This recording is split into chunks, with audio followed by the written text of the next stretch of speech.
تو وکی کی بہن جو کہ بیچاری بیوہ تھی اپنی ایک بچی کے ساتھ ماں کے گھر آ کر رہنے کے لیے آ گئی تھی۔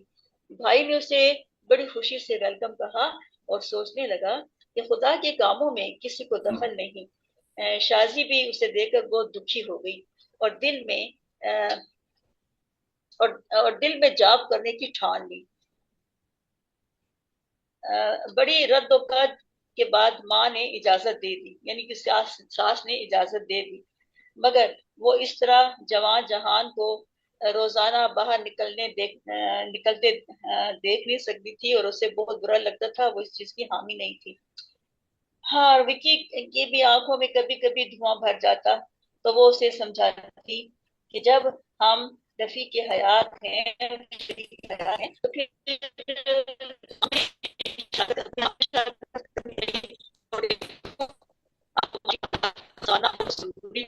اور پھر اس خالق کی ایک اور تخلیق بھی تو ہونے والی ہے۔ اللہ کی مخلوق کو پالنا اب ہماری ذمہ داری بن گئی ہے، شازی نے قدرے شرماتے ہوئے کہا۔ اب شازی تھی اور گھر اور باہر کی ذمہ داریاں، وہ جس اسکول میں وائس پرنسپل کی جاب پر تعینات ہوئی تھی وہاں کا اسٹاف، پڑھیے آپ پڑھیے۔ جی میں دیکھتی ہوں۔ وہاں کا اسٹاف اور طالبات بہت خوش تھی اور اس کے اخلاق اور محنت اور کام اور ذہانت کی وجہ سے۔ اس نے اتفاق سے جب اسکول جوائن کیا تو انہی دنوں امتحانات قریب تھے اور ابھی امتحانات میں کوئی 1.5 ماہ تھا، تو اس کے فوراً بعد اسکول کی نصابی اور غیر نصابی سرگرمیاں بھی شروع ہونے والی تھی۔ ان سب سرگرمیوں میں وہ اتنی مصروف ہو گئی کہ اسے گھر کافی لیٹ پہنچنا پڑتا۔ پہلے تو رقیہ بیگم خاموش رہی، مگر ایک دن وہ پھٹ پڑی اور بولی، اے بیگم صاحبہ، میں اس لیے تو تمہیں جاب کے خلاف تھی، میں تمہاری جاب کے خلاف تھی، دیکھو سارا کام اس بیوہ عورت کو کرنا پڑ رہا ہے، بھلا یہ کیسی ڈیوٹی ہے کہ صبح کی تم گئی اور 5 بجے تم لوٹتی ہو، بس چھوڑ دو یہ نوکری ووکری۔ میں وکی سے بھی بات کرتی ہوں کہ یہ شریفوں کے طور طریقے اور یہ ڈھنگ نہیں ہے، بس گزارا کرو تم۔ اس بات پر شازی نے زبان کھولی کہ میں ہی تو گزارا کر رہی ہوں، اب کیا کروں؟ اسکول میں اتنا کام ہوتا ہے کہ پرنسپل اور وائس پرنسپل کو چھٹی کے بعد بھی کچھ دیر رکنا پڑتا ہے، اور میرے اوپر تو ذمہ داریاں بھی کچھ دوہری ہیں، دوہری آن پڑی ہیں۔ اور اس نے آہستہ سے کہا کہ اس کو چھٹی نہ ملی، جس کو سبق یاد ہوا، تو قاضی نے یہ مسکرا کے کہا، پر رقیہ بیگم کو اور زیادہ غصہ آیا۔ ہاں اب تو تمہاری میں چھٹی کرا دوں گی، وہ بہت تمتماتی ہوئی بولی۔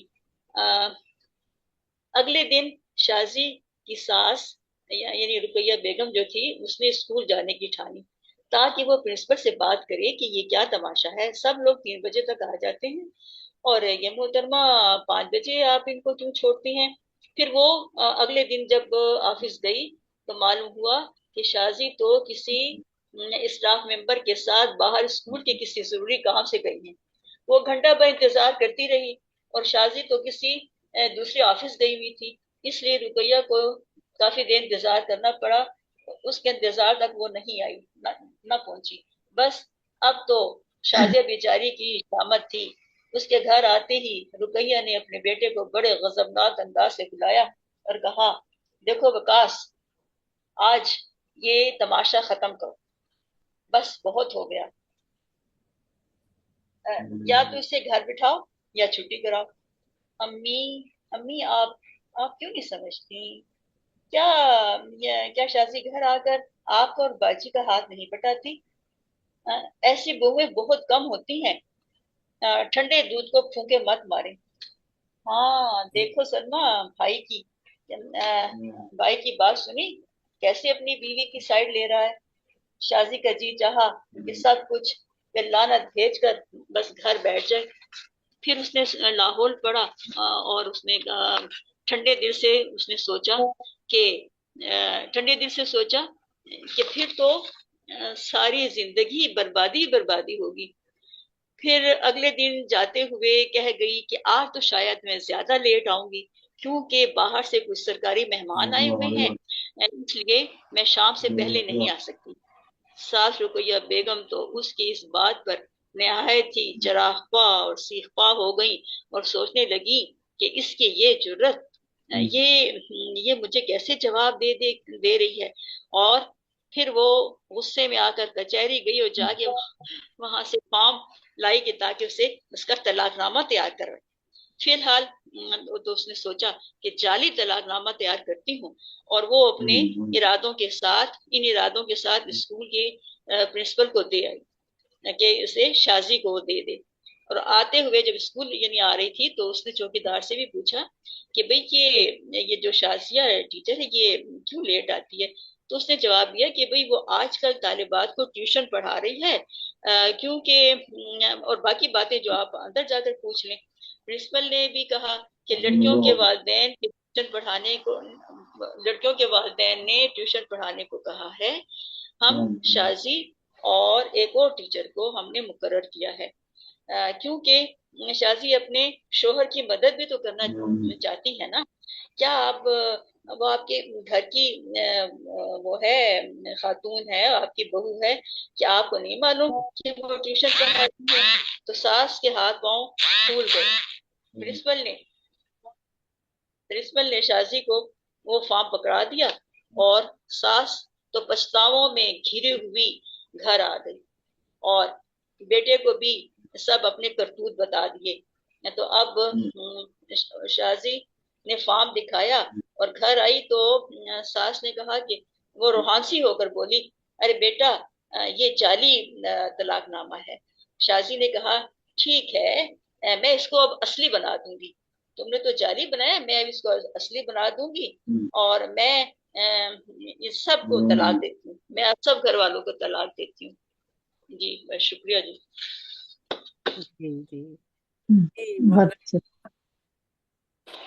ناصر علی سید صاحب آپ میرا خیال ہے پورا سن نہیں پائے، لیکن میرا خیال ہے تبصرہ کرنا چاہیں گے آپ جتنا سنا آپ نے؟ وہ جنہوں نے پورا سنا ہے وہ تبصرہ کر لیں تو اچھا ہوگا نا۔ السلام علیکم۔ السلام علیکم۔ السلام علیکم۔ السلام علیکم۔ ہاں بس آج میں ایک تقریب سے آیا ہوں اور آتے ہی بس بیٹھ گیا ہوں، چینج تک نہیں کیا۔ ناصر بھائی آپ کی طبیعت کیسی ہے؟ جو گلے کا آپ کا ہوا تھا اب ٹھیک ہے، بہتر ہے؟ میں نے گلا آپ کچھ گزارا کر رہا ہے، آواز میری شاید 100% فٹ نہیں ہوں، لیکن اب ایک تقریب میں گیا تھا، یہ قدسی جی کو پتہ ہے مشرف فرق کی کتاب کی آج تک رونمائی تھی تو مجھے جانا تھا وہاں پر، تو پریزیڈیم میں شامل تھا تو اس لیے ورنہ میں نہ جاتا، تو بس وہاں سے بھاگا آ کر بیٹھ گیا۔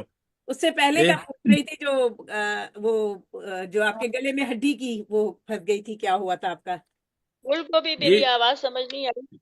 جی میں پوچھ رہی تھی کہ چلیے میں پھر آپ سے بات کروں گی۔ چلیے ہم آگے چلتے ہیں۔ ڈاکٹر احسان تابش صاحب نے پورا افسانہ سنا ہے، ہم چاہیں گے کہ ڈاکٹر احسان تابش صاحب اس پہ تبصرہ کر دیں تو ہم آگے بڑھیں۔